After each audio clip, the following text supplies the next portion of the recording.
Tervist! Mina olen Meelis ja täna räägime Roofit Solar päiksekatustest. Oma päikesepaneelid annavad võimaluse toota rohelist energiat.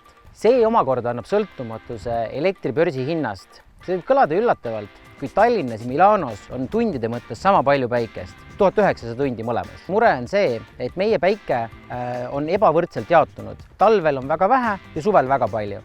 100-ruudune päikesekatus võib toota kuni 15 000 kilovatt-tundi aastas. Toodetud elektrit saad kasutada kas oma kodu tarbeks või siis ülegi müüa tagasi elektrivõrku. Riik toetab kuni 20 000 eurot ja kuni 30% kogu projekti maksumusest. Näiteks KredExist on võimalik taotleda päikesepaneelide paigaldamistoetus koos katuse või fassaadi soojustusega.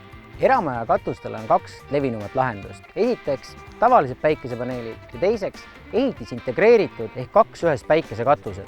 Tavalised paneelid sobivad paremini siis, kui majal on korralik katus juba olemas.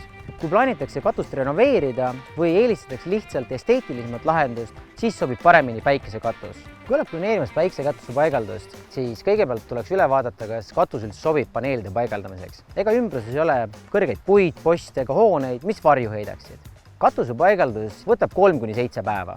Katus hakkab elektrit tootma juba esimesest päevast peale.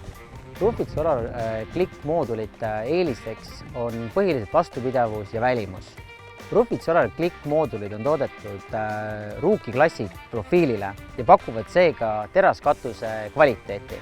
Uuendusena on Roofit Solar Click-moodulitel efektiivsemad elemendid ja Click-kinnitus, mis muudab paigaldamise kiiremaks ja soodsamaks. Kui soovite tootma hakata omaenda rohelist energiat, siis soovitame igal juhul ühendust võtta. Päikesekatus annab sulle uue korraliku katuse, maksab omaenda tasuta toodetud elektri näol oma hinna tagasi. Lisaks on päikesekatuse toodetud energia 100% kliimasõbralik ja toetab meie rohelisemat tulevikku.